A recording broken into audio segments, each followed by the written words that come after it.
Hola a todos y bienvenidos al canal Marco Interno. Si aún no lo han hecho, los invito a suscribirse y a darle like al video. Hoy vamos a discutir la película Park de 2019. La cinta de 2019 nos sumerge en un ambiente asfixiante y claustrofóbico, el de un edificio de apartamentos moderno, casi una prisión de cristal y hormigón. Vemos a Dong-wook, un joven que intenta abrirse camino en el competitivo mundo laboral, enfrentándose a la precariedad de los empleos temporales. Su rutina es monótona, una danza diaria entre la desesperación y la esperanza tenue de un ascenso que parece inalcanzable. Es el retrato del joven coreano atrapado en el ciclo del capitalismo tardío, donde el esfuerzo no siempre garantiza la recompensa. En paralelo, conocemos a Min-hee, una mujer que navega las complejidades de las relaciones humanas, a menudo marcadas por el silencio y las expectativas no cumplidas. Su vida parece transcurrir en un tono menor, observando el mundo desde una distancia prudencial. Hay una quietud en sus movimientos que sugiere un agotamiento emocional profundo, quizás el peso de las decisiones pasadas o la frustración de no poder alterar el curso de su destino. El punto de inflexión llega con la irrupción de lo extraño. Pequeñas anomalías comienzan a filtrarse en la perfección geométrica del edificio. Estas disrupciones no son grandilocuentes, son sutiles, casi imperceptibles al principio, como una nota desafinada en una sinfonía perfectamente orquestada. Esto me recuerda a cómo ciertas películas de género, influenciadas quizás por el realismo mágico o por la obra de directores que exploran lo onírico y lo suburbano, utilizan lo insólito para exponer la fragilidad de nuestra realidad construida. A medida que la trama avanza, Dong-wook y Min-hee, aunque sin interactuar inicialmente de manera significativa, se convierten en testigos pasivos o activos de sucesos cada vez más perturbadores que parecen emanar de las entrañas mismas del edificio. La arquitectura, que debería ofrecer seguridad, se revela como un laberinto que oculta secretos oscuros. Se siente la influencia de esa cinematografía que se ha especializado en desmantelar la fachada de la modernidad, mostrando la podredumbre oculta bajo el barniz del progreso. La narrativa se enfoca en la paranoia creciente. Los vecinos, esas figuras anónimas que compartían ascensor sin cruzarse la mirada, comienzan a mostrar comportamientos erráticos o revelan facetas inesperadas de su existencia. Es una exploración de cómo el aislamiento social, exacerbado por la vida urbana densa, puede incubar locura o al menos una verdad incómoda. Uno podría pensar en cómo ciertos cineastas, inspirados por la observación sociológica, utilizan el microcosmos cerrado para proyectar los miedos colectivos de una sociedad. El clímax se construye lentamente, a través de revelaciones fragmentadas que iluminan la conexión entre los habitantes y la propia estructura que habitan. No hay un villano claro en el sentido tradicional. El antagonista parece ser el propio sistema, la presión social, o quizás una manifestación física de la ansiedad reprimida. El destino de Dong-wook y Min-hee se entrelaza en un momento de confrontación silenciosa con la verdad del lugar.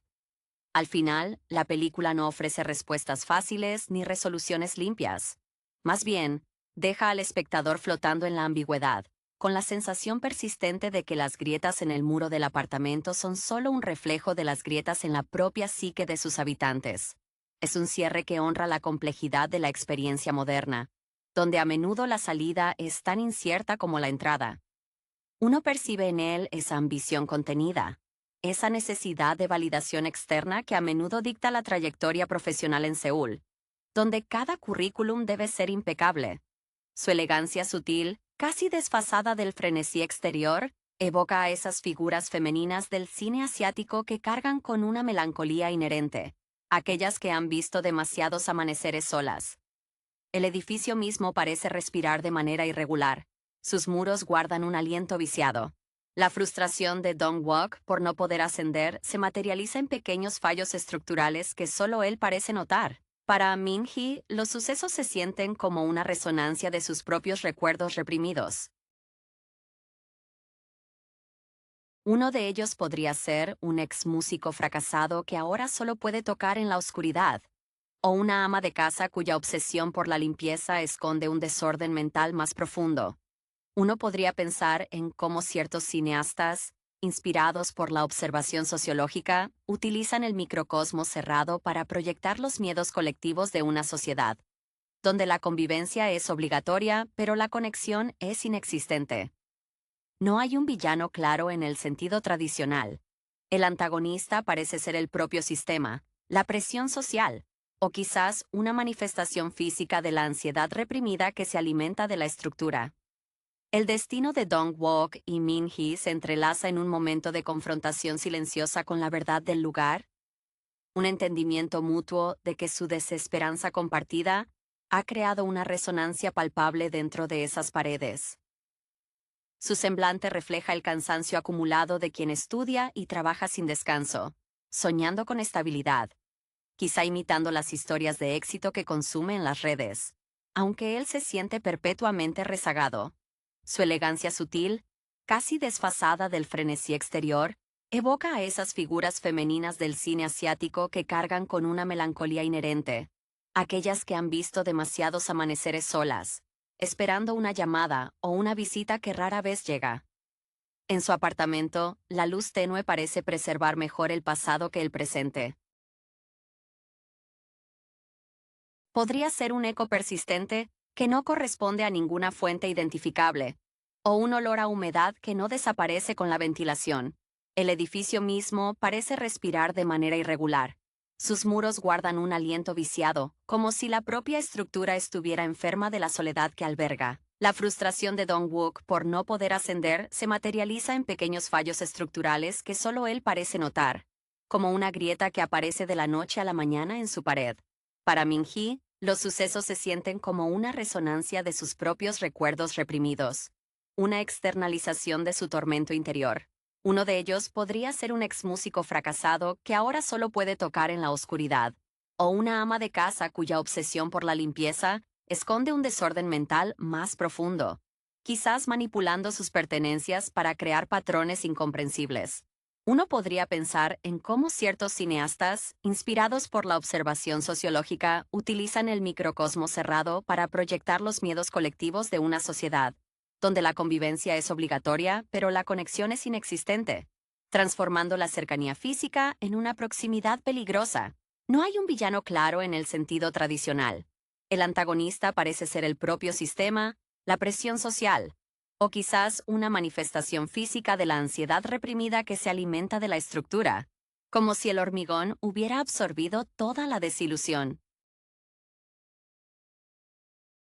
Es un cierre que honra la complejidad de la experiencia moderna, donde a menudo la salida es tan incierta como la entrada, dejando a Dong-wook y Min-hee quizás liberados del edificio, pero atrapados, de alguna manera, en la conciencia de su propia fragilidad.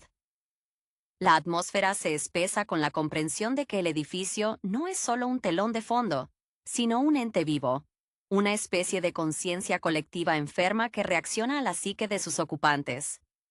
Los elementos extraños se vuelven más táctiles.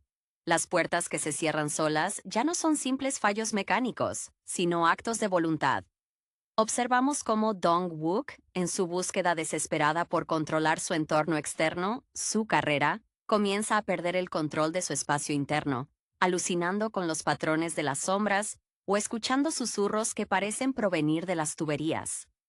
Su frustración laboral se convierte en una energía corrosiva que el edificio parece absorber y amplificar, volviendo su apartamento un espejo distorsionado de su fracaso profesional. Pienso en cómo el cine de terror psicológico a menudo utiliza el hogar como un contenedor para la neurosis, transformando lo seguro en lo amenazante, y aquí el lujo superficial de la vivienda se pudre desde adentro. Min-hee, por su parte, parece poseer una sensibilidad mayor hacia esta corrupción estructural.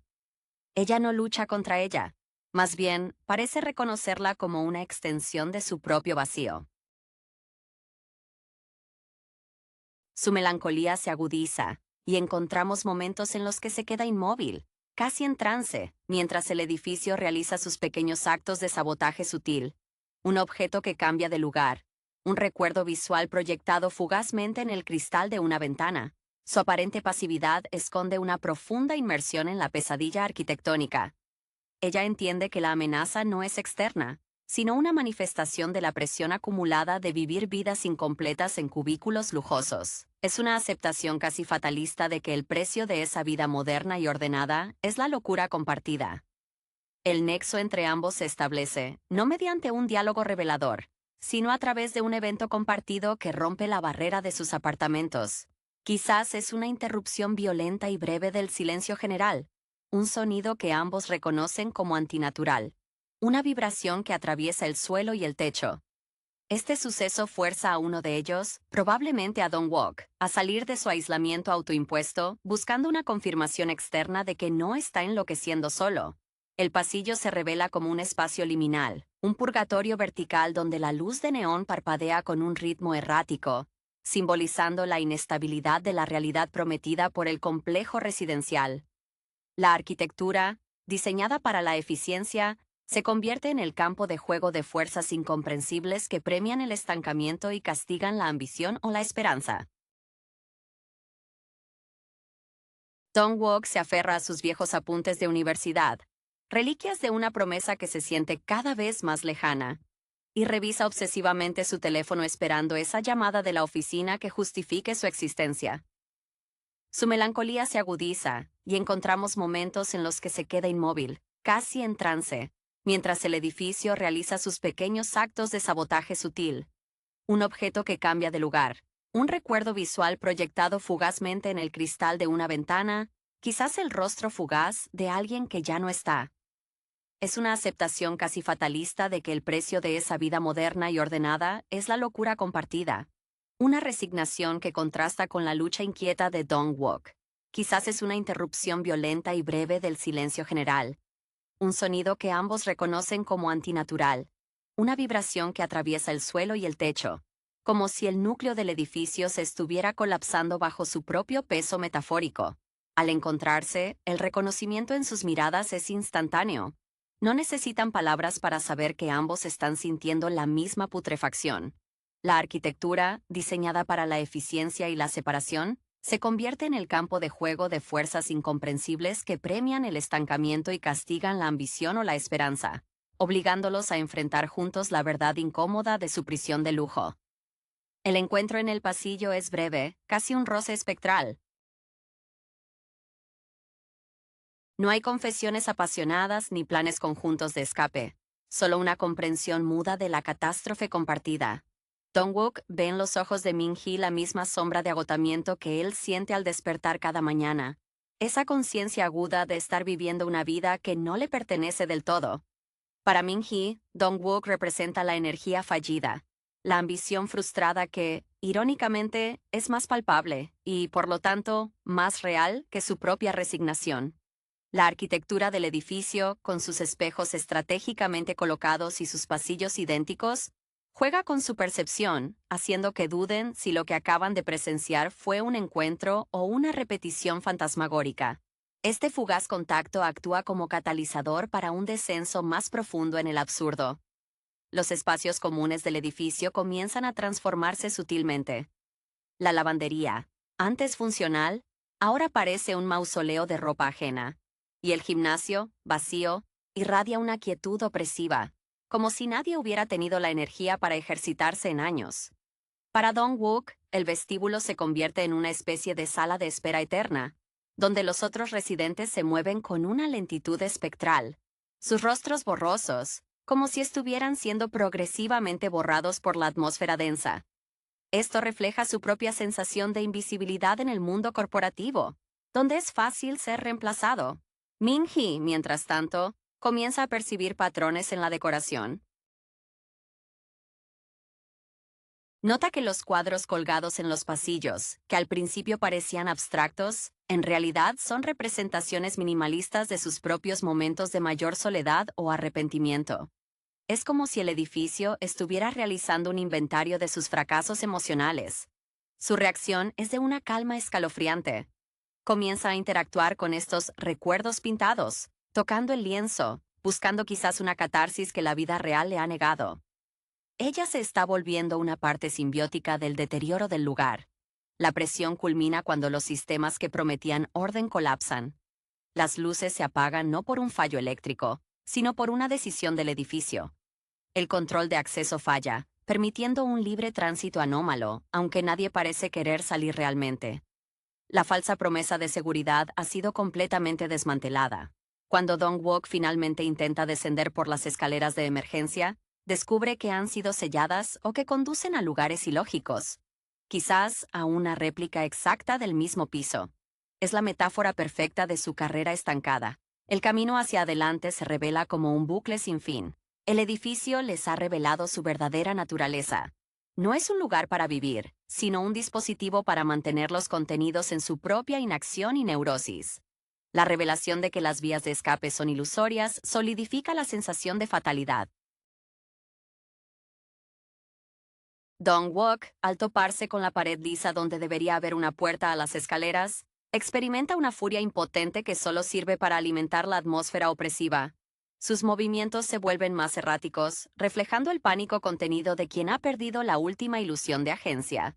Se aferra a la idea de que si puede encontrar la fuente del mal funcionamiento, el responsable humano podrá restaurar el orden, una creencia infantil en un mundo que ya no opera bajo reglas humanas.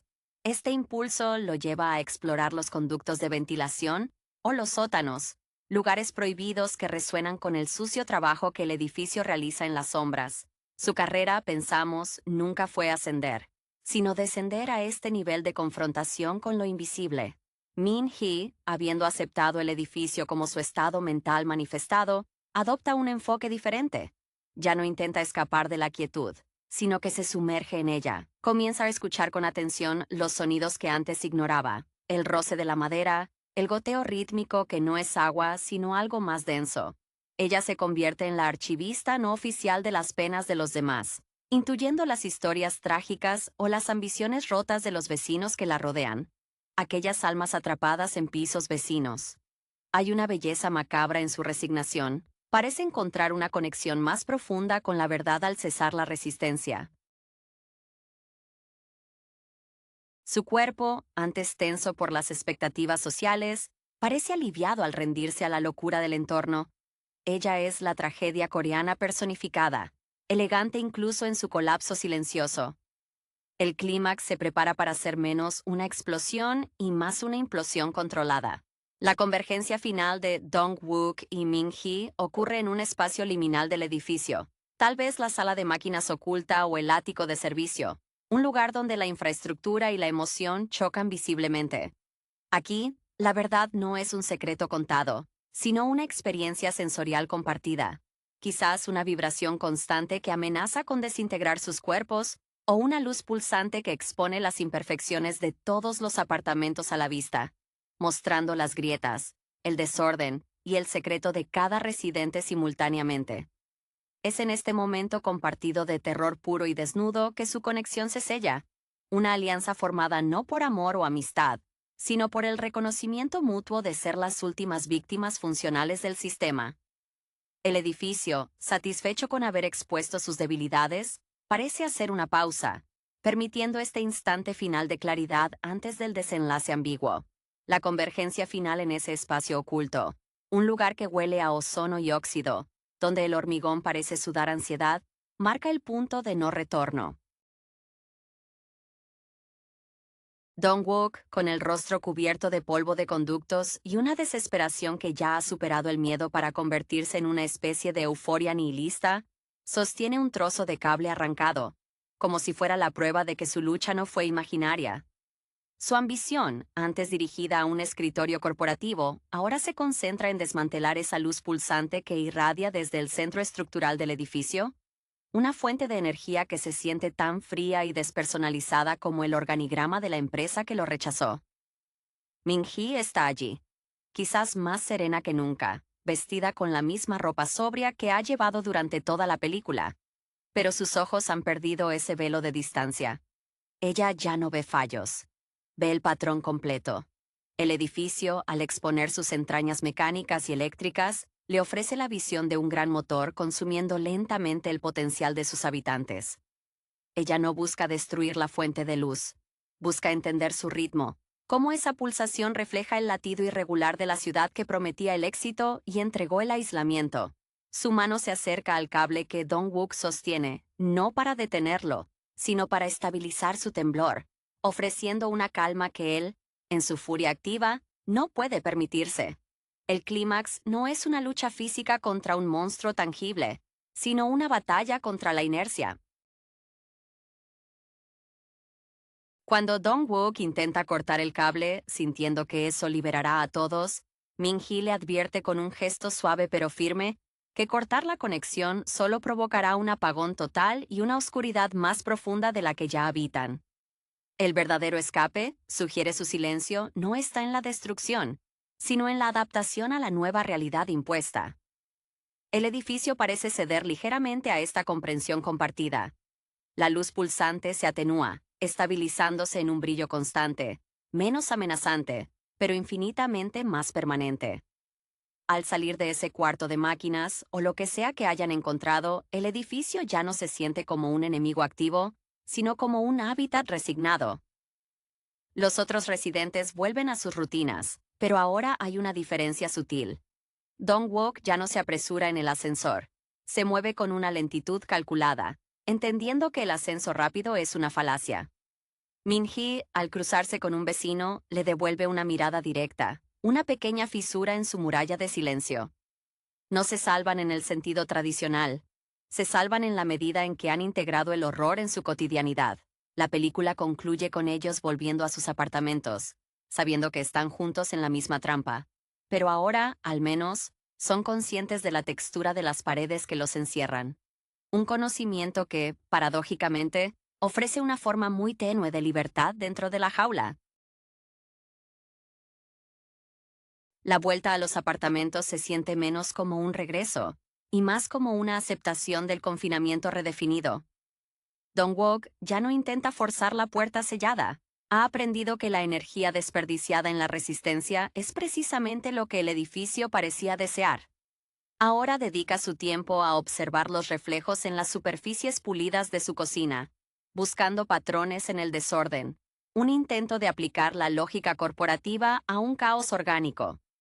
Su antiguo fervor por el éxito se ha transmutado en una meticulosa atención al detalle de su entorno inmediato, como si al dominar la microescala de su propio cubículo, pudiera mantener a raya la macroescala de su fracaso.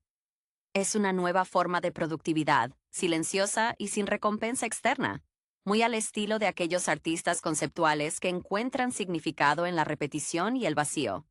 Min-hee, habiendo abrazado la conciencia del edificio, se sienta junto a su ventana, ahora con las cortinas completamente abiertas. Ya no teme que la miren, sino que teme no ser vista. Su elegancia habitual se ha visto ligeramente desordenada. Quizás un mechón de cabello no está perfectamente colocado, un detalle minúsculo que simboliza su liberación de la perfección superficial exigida. Ella empieza a dejar pequeñas notas, mensajes crípticos en los buzones de correo, no dirigidos a Dong-wook o a nadie en particular, sino simplemente declaraciones de su existencia, semillas de caos sembradas en la pulcra maquinaria social. Es una forma de protesta poética, recordando a los otros habitantes, si es que alguien lee, que la psique humana es más indomable que el cemento armado. La película se disuelve en una serie de viñetas que muestran la vida continuada, pero alterada. Vemos a Dong-wook ignorar un correo electrónico de trabajo que antes habría provocado un ataque de ansiedad. Simplemente lo arrastra a la papelera, el sonido del clic digital resonando con una finalidad inusual. Min-hee, por su parte, se permite llorar una vez, una lágrima solitaria que cae sobre el suelo inmaculado, y se niega a limpiarla, dejando que la humedad se evapore por sí misma, como un pequeño acto de sabotaje ambiental. El plano final se centra en una vista exterior del rascacielos, un monolito brillante contra el cielo nocturno de la ciudad. Desde lejos parece un triunfo de la ingeniería moderna, una promesa de prosperidad y orden.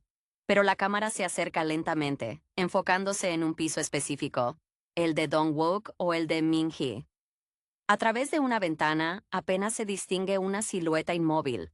La película nos dice, sin palabras, que el verdadero horror no es que el edificio esté vivo y los atrape, sino que, al despertar a la verdad de su confinamiento, han encontrado una paz extraña y perturbadora.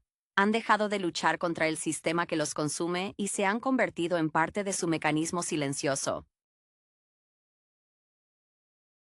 El edificio sigue en pie, indiferente a sus dramas individuales. Pero ellos ya no son los mismos. Son ahora fantasmas conscientes habitando sus propios espectros de éxito y expectativa. El silencio que envuelve a los protagonistas al final no es la calma que sigue a la tormenta, sino la quietud densa de un pantano que ha absorbido toda la energía de la superficie. Dong-wook y Min-hee continúan existiendo en sus respectivas unidades, pero la barrera entre sus vidas se ha vuelto porosa a nivel existencial.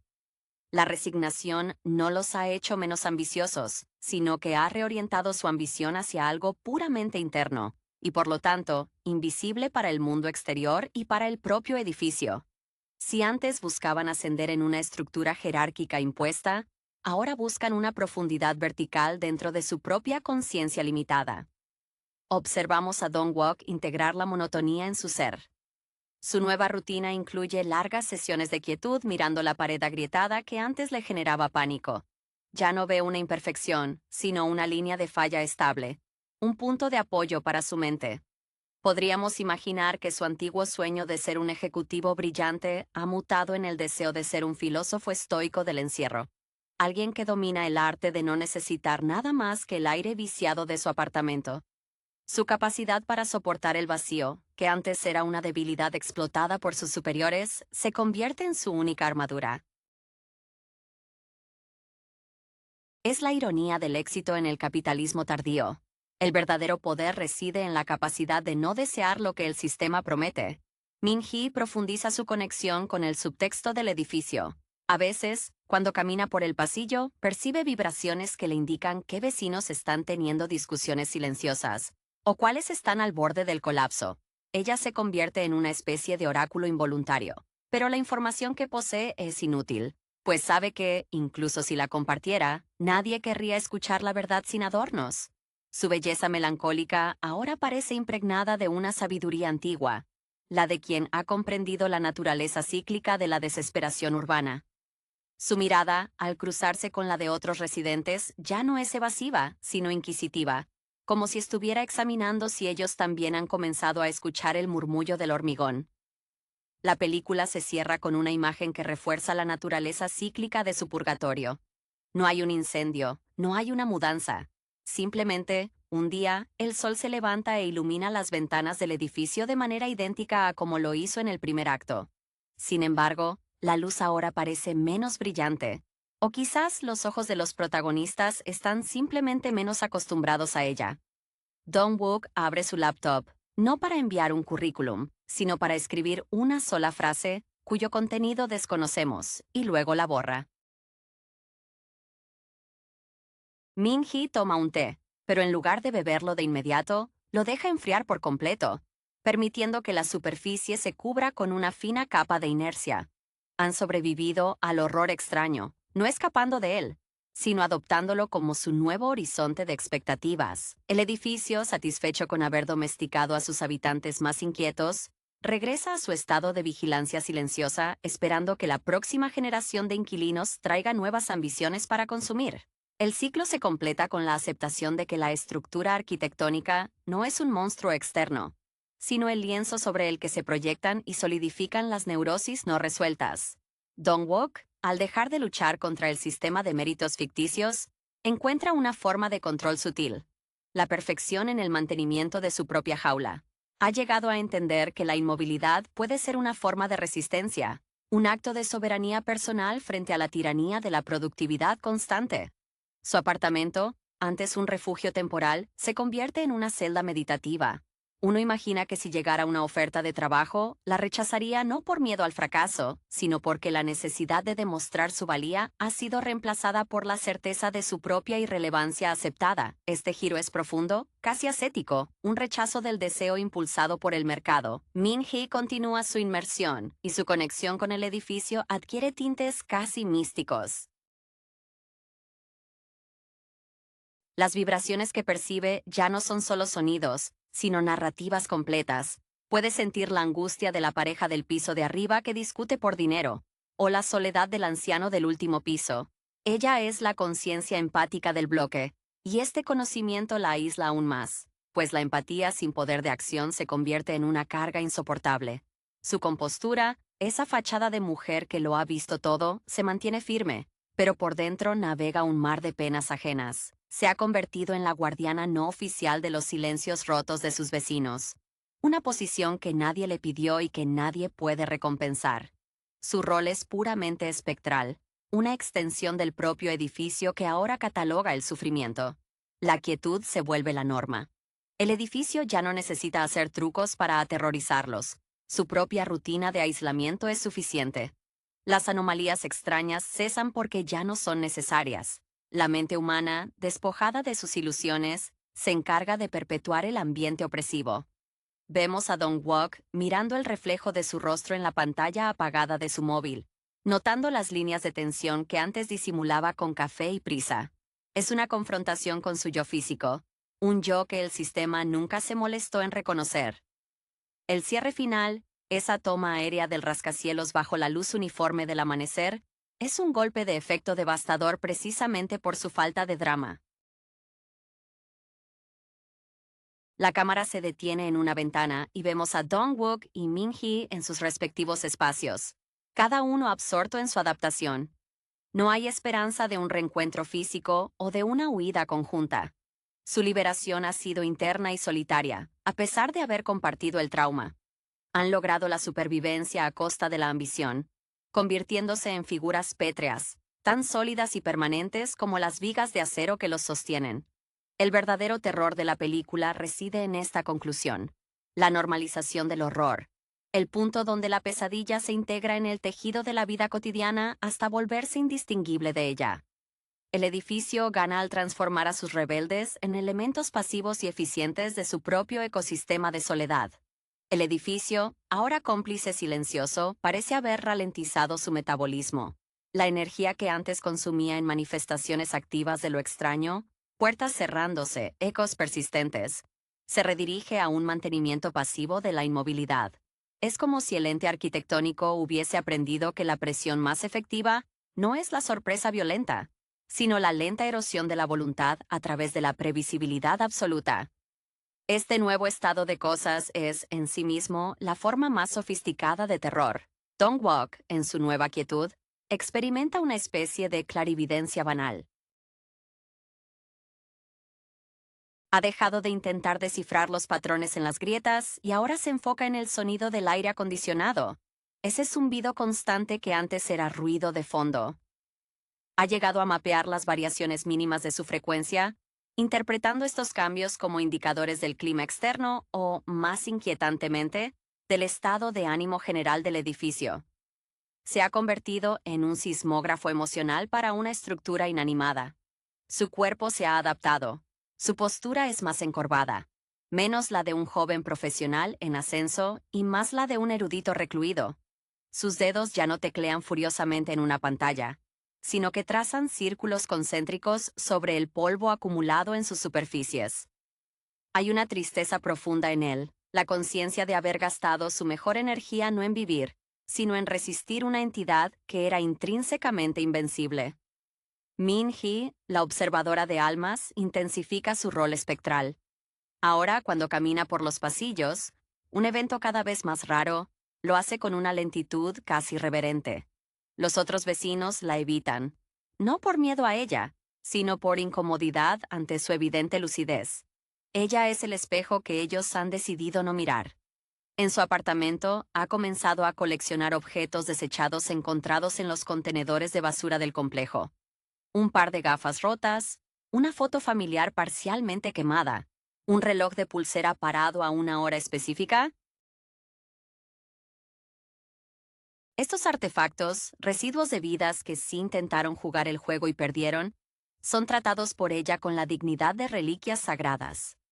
Cada objeto es un capítulo más en la vasta y silenciosa narrativa del fracaso moderno que el edificio colecciona. Su rostro, aunque aún hermoso, lleva el peso de miles de historias no contadas, volviéndose un mapa de la melancolía colectiva. El vínculo entre ellos se mantiene como una corriente subterránea, una resonancia emocional a través de las paredes. No hay necesidad de contacto físico o verbal. El simple hecho de saber que el otro existe en esa misma frecuencia de desesperanza es suficiente para anclar sus realidades. La película culmina sin un diálogo final, ni una promesa de futuro. En un plano que se extiende desde el interior del apartamento de Dong-wook hasta el de Min-hee, separados por el núcleo de ascensores y muros ignífugos, vemos cómo ambos ejecutan el mismo gesto inconsciente al mismo tiempo. Extienden una mano hacia la pared divisoria, sus dedos apenas rozando la fría superficie del hormigón. Es un saludo fantasmal, un acuerdo tácito. Han desaprendido la esperanza y han aprendido a coexistir con la inevitabilidad. El edificio permanece, inmóvil, habiendo logrado su victoria final. La transformación de la resistencia activa en una aceptación pasiva y estética del cautiverio.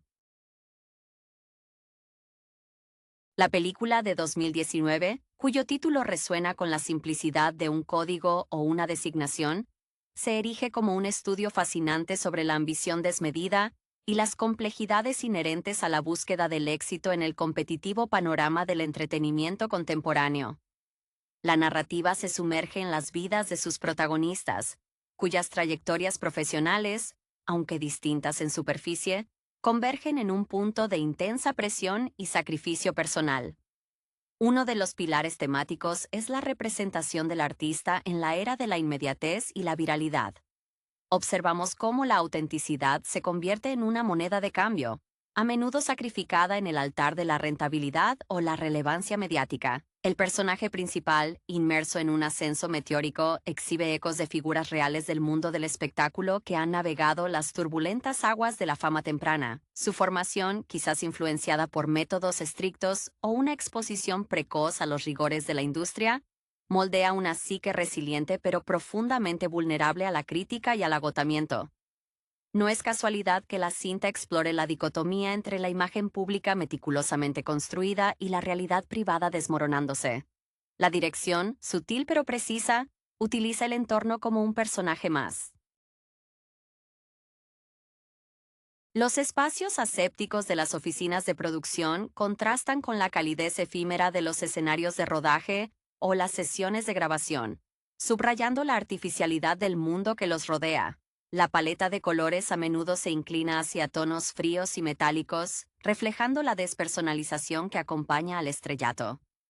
Este enfoque visual sugiere una influencia del cine de autor europeo que se centra en el vacío existencial de la celebridad, similar a las atmósferas creadas en ciertos trabajos de directores que exploraron la alienación en la alta sociedad o el arte.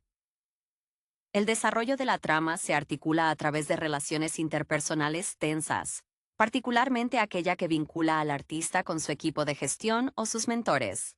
Estos vínculos se convierten en microcosmos de dinámicas de poder desequilibradas. El mentor, cuyo propio legado quizás se tambalea o cuyo pasado está marcado por decisiones cuestionables, proyecta sus ansiedades no resueltas sobre el joven prodigio. Es aquí donde la película se inspira en relatos clásicos sobre Ícaro, pero actualizados con la tecnología de seguimiento y la vigilancia constante que definen el siglo XXI. La presión por mantener la narrativa es tan agotadora como la propia producción artística. Un aspecto notable es la exploración de la influencia de las redes sociales y la percepción pública. La cinta no solo muestra el impacto de la fama, sino también cómo la identidad del artista es constantemente negociada y reescrita por la audiencia. Hay momentos donde el silencio o la inacción del protagonista son interpretados como declaraciones, forzándolo a reaccionar a un diálogo que él no inició. Una táctica narrativa que recuerda a las complejas maquinarias de relaciones públicas analizadas en películas que miran hacia adentro de Hollywood. La banda sonora, si bien no es el foco explícito, sirve como un contrapunto emocional a la sequedad de las interacciones. En los momentos de introspección, la música emerge para llenar el vacío dejado por la falta de comunicación genuina, proporcionando la catarsis que los personajes son incapaces de encontrar por sí mismos. Esta dicotomía sonora refuerza la idea de que, aunque la vida del protagonista parezca perfectamente orquestada desde fuera, internamente reina el caos. La película, en su conjunto, funciona como una meditación sombría pero perspicaz sobre el costo de deslumbrar a las masas y el precio que se paga por ser, por un instante, inolvidable. La exploración de la psique del artista revela capas de frustración acumulada. Observamos cómo el talento innato, esa chispa original que lo catapultó a la prominencia, se ve gradualmente sofocada por la maquinaria industrial. El actor, o quizás músico, cuyo rostro se ha convertido en una marca registrada, lucha por recordar la motivación inicial que lo llevó a elegir este camino. Existe una melancolía persistente en sus ojos, un brillo que se apaga ligeramente cada vez que debe ejecutar un gesto ensayado o pronunciar una frase promocional que resuena hueca. Su formación, forjada en la disciplina casi militar de las escuelas de artes escénicas o los programas de entrenamiento intensivos, le dotó de una coraza profesional, pero a costa de una conexión emocional genuina con su propia expresión. El personaje secundario, a menudo el manager o la figura de autoridad que maneja las finanzas y la imagen, encarna la frialdad transaccional del sistema. Su vestimenta inmaculada y su lenguaje corporal siempre medido sugieren una obsesión por el control que se extiende más allá de los contratos y las agendas. Busca modelar la propia existencia del artista como si fuera un producto manufacturado. Este antagonista, lejos de ser un villano caricaturesco, actúa desde una lógica implacable de mercado. Si recordamos a ciertas figuras históricas del management cultural, vemos que su inspiración reside en la necesidad de maximizar el activo antes de que su valor intrínseco, su juventud, su carisma, se deprecie. La tensión dramática se intensifica cuando la película introduce elementos de su vida personal, o más bien, la ausencia de ella. Los pocos intentos de conexión humana fuera del ámbito profesional resultan torpes y efímeros, como si el protagonista hubiera olvidado el lenguaje de la intimidad. Sus interacciones con familiares o viejos amigos se ven constantemente interrumpidas por alertas de teléfono, recordatorios de compromisos ineludibles, subrayando cómo el éxito ha construido un muro infranqueable alrededor de él. Esta soledad, en medio de la multitud, es quizás el comentario más agudo del filme sobre la celebridad moderna. El lenguaje corporal del protagonista se convierte en un texto no verbal que el espectador debe descifrar. La rigidez en sus hombros, la forma en que evita el contacto visual directo en las entrevistas no guionizadas, o la manía de revisar compulsivamente su teléfono, son microexpresiones de ansiedad crónica. Estas sutilezas interpretativas deben mucho a la escuela de actuación que prioriza el subtexto, donde lo que no se dice es más significativo que el diálogo explícito. La película exige que el público se convierta en un analista psicológico, interpretando el cansancio acumulado tras años de actuar incluso cuando las cámaras están apagadas. Finalmente, la película sugiere una posible redención o, al menos, un despertar. Este momento de quiebre no suele llegar con una explosión melodramática, sino con un acto de resistencia mínimo, quizás negándose a cumplir una instrucción trivial pero simbólica. Este pequeño acto de autonomía sugiere que, bajo las capas de marketing y la presión corporativa, el individuo original aún persiste, buscando desesperadamente reclamar la autoría de su propia narrativa vital, una batalla interna tan feroz como cualquier enfrentamiento en el escenario público. La atmósfera de la película está cargada de una ironía palpable. El protagonista, cuyo trabajo consiste en evocar emociones intensas para el consumo masivo, parece haberse vaciado emocionalmente a sí mismo en el proceso. Esta desconexión se manifiesta visualmente en las escenas donde debe interactuar con sus admiradores. La sonrisa se convierte en una mueca practicada, una extensión mecánica de su marca, y el agradecimiento que ofrece suena tan ensayado como el guión de una película de bajo presupuesto. Se percibe una profunda fatiga en la forma en que aguanta los flashes de las cámaras, como si cada destello absorbiera una porción restante de su energía vital. El director de casting o el productor ejecutivo, a menudo representados en la cinta como figuras de autoridad sombrías y pragmáticas, son los guardianes de esta jaula dorada. Su conocimiento del mercado es enciclopédico. Saben exactamente qué tipo de defecto o historia de superación añadir o restar para mantener la curva de popularidad en ascenso. Este personaje inspirador, cuyo ascenso pudo haber comenzado en teatros pequeños o concursos amateurs, ahora es medido en métricas de engagement y potencial de mercancía. Es fascinante cómo la película expone la traición del sueño original. El deseo de crear arte se ha transformado en la obligación de rendir beneficios. una alegoría directa de las presiones que enfrentan los jóvenes talentos catapultados a la fama antes de desarrollar una identidad sólida fuera de su oficio. Emocionalmente, la película se apoya en el recurso del desapego. El protagonista desarrolla una especie de anestesia emocional como mecanismo de defensa. Las escenas íntimas, si las hay, son filmadas con una distancia que impide al espectador conectar plenamente, reflejando la incapacidad del personaje para permitirse ser vulnerable. Incluso en momentos de aparente triunfo o reconocimiento público, como al recibir un premio, su lenguaje corporal traiciona un vacío interno. La euforia parece ser una actuación obligatoria, no un sentimiento orgánico. Esto recuerda a las narrativas introspectivas del cine independiente que se enfocan en la alienación del individuo hipervisible, donde la máxima exposición pública resulta en la más profunda invisibilidad personal. La construcción del personaje secundario, el supuesto mejor amigo o colega de la infancia que todavía no ha despegado, sirve como un espejo incómodo. Este personaje aún posee la frescura y la crítica honesta que el protagonista ha perdido. Sus diálogos con el ídolo suelen estar teñidos de resentimiento no expresado o de una admiración forzada que se desmorona ante la evidencia del agotamiento del famoso. Esta relación funciona como el último ancla a la realidad pasada del protagonista, un recordatorio constante de quién era antes de que el nombre del proyecto o la marca se convirtieran en su identidad principal. La narrativa visual juega con la arquitectura de la soledad. Los hoteles de lujo son vastos y vacíos. Las suites presidenciales se sienten más como cárceles lujosas que como refugios. La cámara a menudo lo captura mirando por ventanas panorámicas, observando una ciudad que vibra de vida y actividad, una vida a la que él ya no pertenece verdaderamente. Es una película que utiliza el lujo no para celebrar el éxito, sino para acentuar el aislamiento impuesto por él, consolidándose como una crítica mordaz a los mecanismos que devoran la inocencia artística en nombre del éxito comercial sostenible.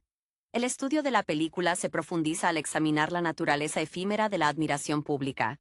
La lealtad de los seguidores se revela como una construcción frágil, dependiente enteramente de la capacidad del artista para seguir satisfaciendo las expectativas cambiantes de la cultura del consumo. Esta dependencia genera una ansiedad palpable en el protagonista, quien vive bajo la amenaza constante del olvido o, peor aún, de la desaprobación masiva. La cinta maneja con maestría la idea de que la cancelación o la caída en desgracia son peligros latentes en cada aparición pública. La actuación, forjada en la necesidad de complacer, se convierte en un acto de malabarismo precario sobre un abismo de opiniones. La mentoría, vista a través del prisma de la película, se revela como una transferencia de control más que de sabiduría. El mentor, con un pasado quizás en proyectos que fracasaron o que no alcanzaron la magnitud deseada, proyecta su necesidad de validación a través del éxito desorbitado del joven. Su enfoque en la longevidad de la carrera, expresado con discursos motivacionales que suenan a manual de negocios, en realidad busca asegurar su propia posición de poder en el ecosistema. Esta dinámica explora la toxicidad de las relaciones profesionales, donde la admiración ciega se confunde con la lealtad incondicional, un tema recurrente en biografías de grandes figuras que ascendieron rápidamente.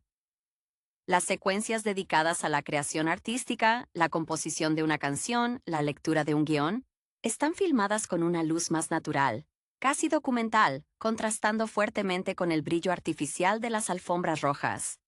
Es en estos breves lapsos donde se vislumbra la verdad del talento puro, la pasión que inicialmente alimentó el motor del personaje. Sin embargo, estas incursiones en la autenticidad son siempre interrumpidas. Un agente irrumpe con un contrato urgente, un estilista demanda un cambio de imagen, o una llamada de relaciones públicas exige una declaración inmediata sobre un rumor. Esta interrupción constante simboliza cómo la industria devora el tiempo necesario para la gestación artística profunda. El subtexto sobre la salud mental es constante, aunque rara vez se verbaliza directamente. El insomnio, la dependencia de sustancias, sugerida sutilmente a través de la omnipresencia de bebidas energéticas o el uso de pastillas para dormir, funcionan como síntomas visibles de un agotamiento sistémico. La película evita el melodrama fácil de la adicción, optando en su lugar por mostrar el lento desgaste neurótico de alguien que debe estar siempre encendido.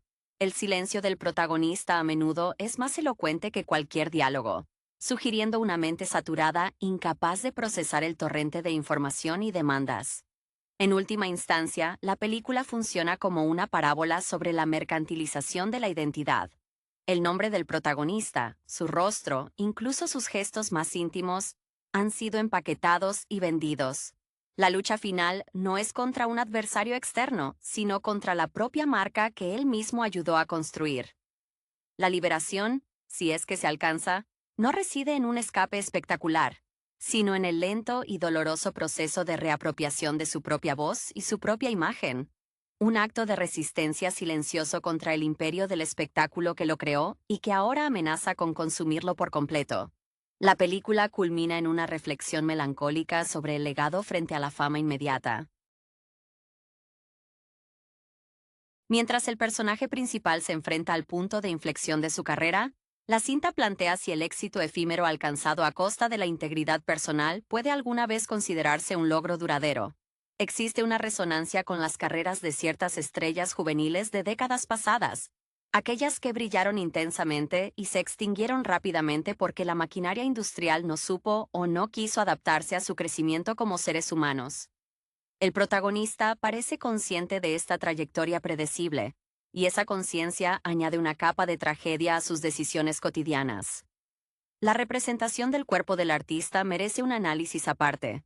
Su físico, antes fuente de confianza y herramienta esencial de su atractivo comercial, se convierte en una prisión a la que se le exige un mantenimiento incesante. Las rutinas de ejercicio extenuantes, las dietas controladas con precisión obsesiva, no son presentadas como búsqueda de bienestar, sino como obligaciones contractuales para preservar la imagen vendible.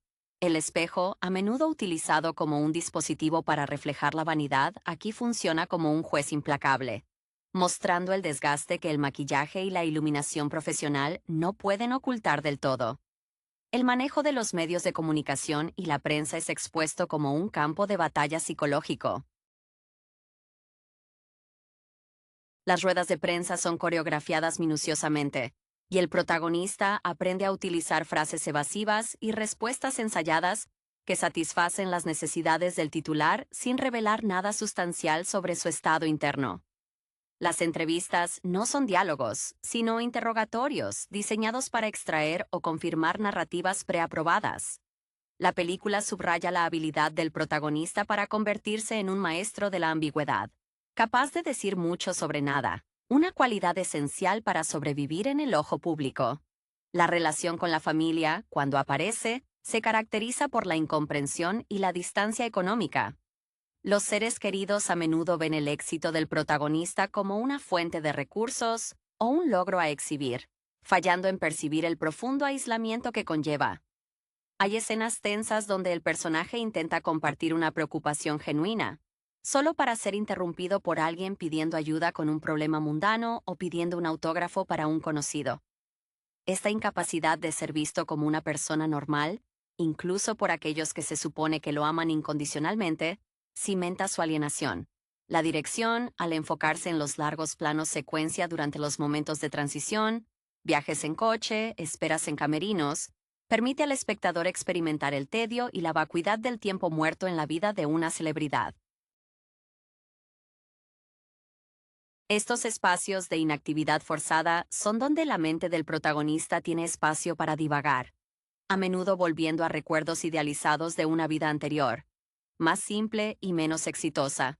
Es en estos silencios prolongados donde la película sugiere que el verdadero drama no es la fama en sí, sino la pérdida de la capacidad de desear algo que no sea la atención continua. La obra se consolida así como un retrato sombrío de la mercantilización del alma humana en el espectáculo moderno. La dimensión del sacrificio personal se vuelve más aguda cuando la película aborda el tema de las relaciones románticas.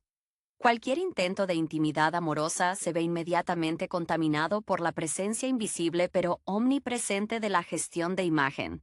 Las parejas potenciales son filtradas, evaluadas por su potencial para complementar la narrativa pública o, al menos, por su capacidad para no perturbarla. Si el protagonista se enamora, ese sentimiento debe ser negociado.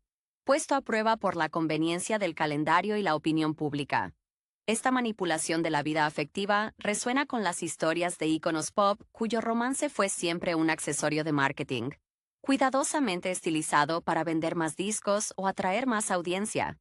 El amor se convierte en una coreografía más, y el protagonista, exhausto de actuar, se retrae incluso de la posibilidad de una conexión real por miedo a la inevitable desilusión que sigue a la exposición pública.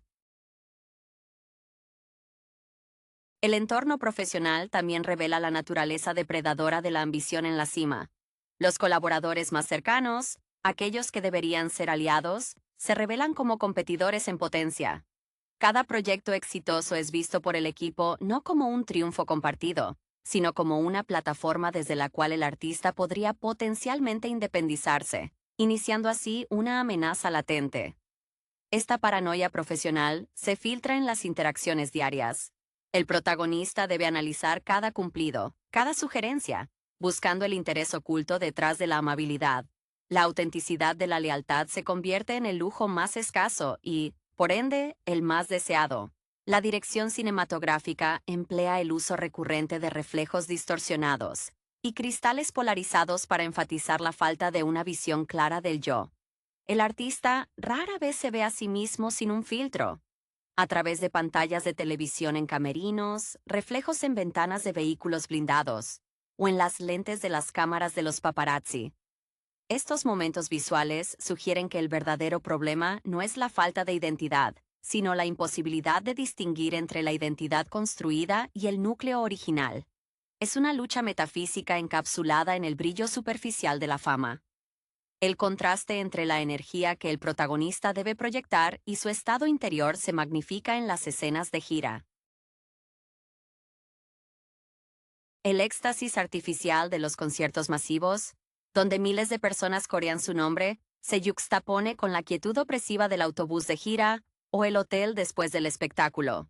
Esta dualidad es un eco de las técnicas de inmersión utilizadas en algunas formas de arte performativo, donde la barrera entre el intérprete y el personaje se disuelve peligrosamente.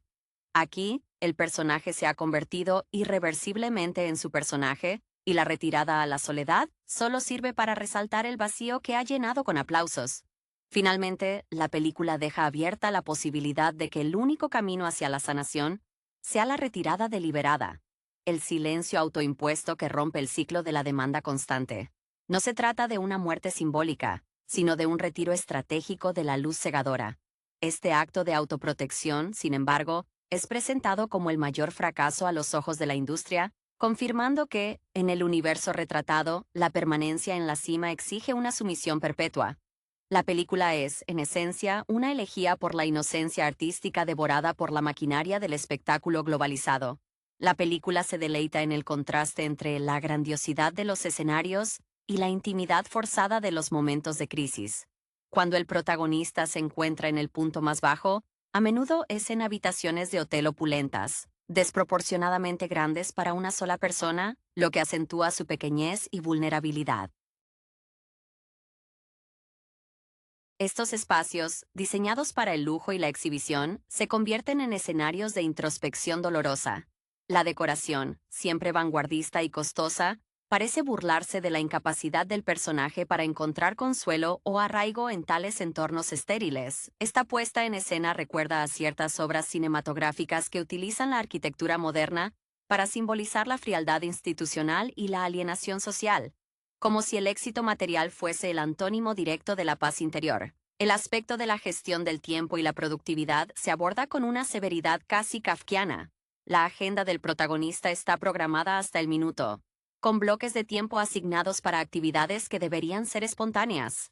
Ocio, descanso, incluso tiempo para pensar. Este control minucioso sobre cada segundo de su existencia subraya cómo la industria ha despojado al artista de su capacidad de agencia sobre su propio ritmo biológico y creativo. Hay una secuencia particularmente reveladora donde se le exige estar radiante para una aparición matutina inmediatamente después de haber trabajado toda la noche en una regrabación de último minuto. La exigencia de un rendimiento constante, sin tregua para la recuperación física o mental, es el verdadero antagonista silencioso de la trama. En cuanto a la influencia de la figura paterna o figuras de autoridad previas, la película sugiere que el perfeccionismo del artista puede ser un reflejo internalizado de demandas parentales o de entrenadores tempranos que priorizaban el resultado sobre el proceso. Si observamos la carrera del actor o músico, vemos que su disciplina no es intrínseca a su pasión, sino impuesta por un sistema externo que ha aprendido a emular. Esta internalización de la crítica se manifiesta en autolimitaciones severas y en una incapacidad para aceptar el aplauso genuino, ya que su voz interior siempre está susurrando que no es suficiente, que el próximo proyecto debe ser mejor para justificar su existencia mediática. La interacción con los guionistas o compositores, cuando es mostrada, revela una jerarquía de poder clara. El artista es el intérprete final, pero rara vez el arquitecto de la obra en su totalidad. Se le presenta material ya pulido y terminado, y su tarea es infundirle una emoción que, irónicamente, él mismo ha perdido. Esta dependencia creativa externa acentúa su sentimiento de ser un instrumento, una voz hermosa pero sin voluntad propia, incapaz de generar su propio contenido significativo fuera de los parámetros establecidos por el estudio o la discográfica. La película nos hace preguntarnos qué quedaría del artista si el aparato industrial que lo sostiene se desmantelara repentinamente. Finalmente, la paleta emocional de la película se oscurece con la resignación. El protagonista no lucha con la ira explosiva de un rebelde, sino con una tristeza profunda y resignada. Acepta, en gran medida, las reglas del juego, porque el costo de la rebelión, la irrelevancia, es demasiado aterrador. Esta aceptación pasiva es quizás el comentario más pesimista de la cinta. El sistema no solo destruye a sus víctimas, sino que las coacciona para que se conviertan en sus propios capataces. La película concluye sin una victoria clara, sino con la imagen de un hombre atrapado en la perpetuación de su propia fama, un monumento brillante a la autoaniquilación profesional. La película traza sutilmente la metamorfosis del arte en mercancía, un proceso que se manifiesta en la despersonalización de los objetos que rodean al protagonista. Sus vestuarios de alta costura no son elecciones personales, sino uniformes diseñados para proyectar una imagen específica para una campaña de marketing concreta. Incluso los regalos de sus seguidores, que se acumulan en cajas sin abrir en rincones olvidados de sus lujosos apartamentos, representan meros volúmenes de afecto inmanejable, una sobrecarga sensorial que prefiere ignorar. Esta acumulación pasiva de tributos simboliza la carga de las expectativas que el público deposita en él, una pila de promesas no cumplidas para su verdadera satisfacción. La figura del publicista o jefe de prensa emerge como el demiurgo de la realidad del personaje. Este individuo opera con una frialdad quirúrgica, manejando crisis y filtrando información con una precisión maquiavélica. Su inspiración parece provenir de los estrategas políticos más astutos, aplicando tácticas de control narrativo directamente al ámbito del entretenimiento. Se observa cómo maneja los pequeños escándalos o malentendidos con una eficiencia brutal, sacrificando a peones menores si es necesario para mantener la pureza de la imagen principal.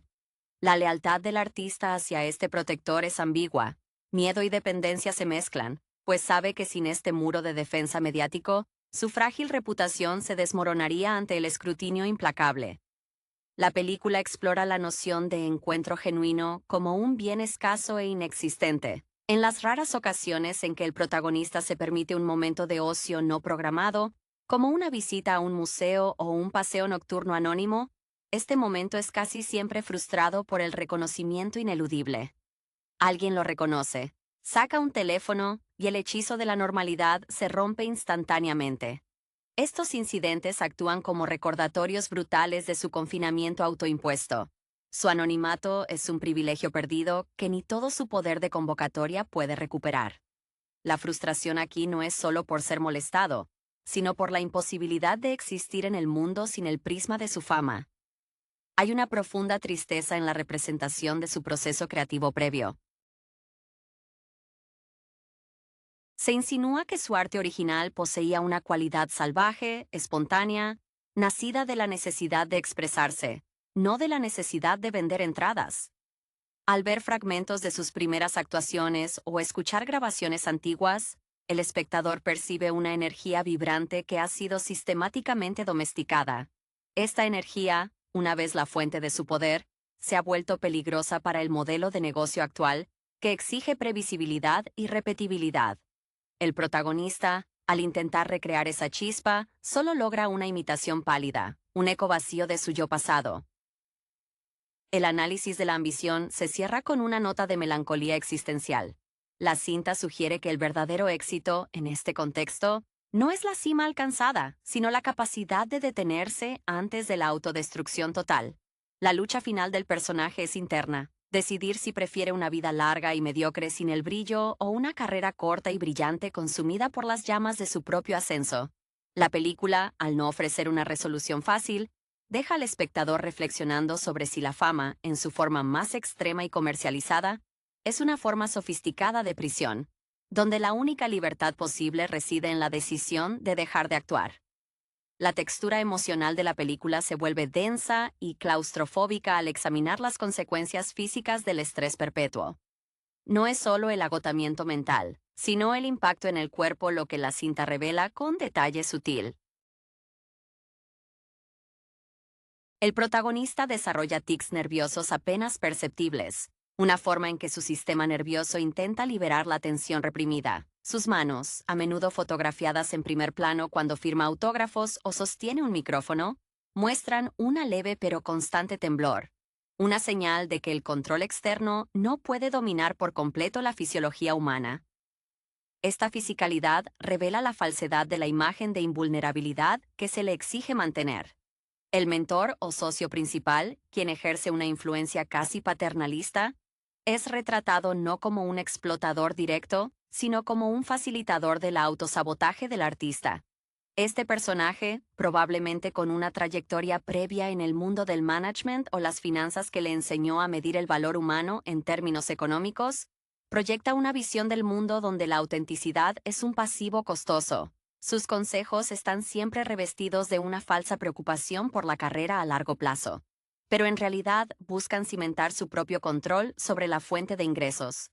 La inspiración para este tipo de figura se encuentra en los relatos de aquellos gestores que sobrevivieron a varias generaciones de estrellas, aprendiendo a reciclar el talento joven hasta agotar su potencial. La película utiliza el sonido de manera brillante para comunicar la invasión constante. Los sonidos ambientales de la ciudad, los zumbidos de los equipos de producción, las voces superpuestas de los asistentes, crean una cacofonía constante que impide la meditación profunda. Cuando el protagonista busca el silencio, el sonido es a menudo reemplazado por un pitido agudo o el ruido blanco, sugiriendo que el silencio puro se ha vuelto inaccesible para él, quizás incluso temido. Este paisaje sonoro refleja la saturación de estímulos a la que se somete al artista para mantenerlo en un estado de alerta constante, listo para la próxima demanda o actuación. Las escenas de transición, especialmente los vuelos privados o los viajes en convoyes blindados, son notablemente silenciosas en cuanto al diálogo, pero ricas en tensión no verbal. El protagonista se sienta a menudo mirando hacia la nada, y es en estos momentos cuando la película nos permite vislumbrar la profundidad de su melancolía. No es la tristeza por lo que ha perdido, sino la tristeza por lo que nunca podrá recuperar, la simpleza de la vida anónima y la posibilidad de cometer errores sin repercusiones globales. Su expresión facial, incluso cuando intenta relajarse, mantiene una rigidez adquirida, como si los músculos de su rostro estuvieran entrenados para mantener una máscara. El arco narrativo parece inclinarse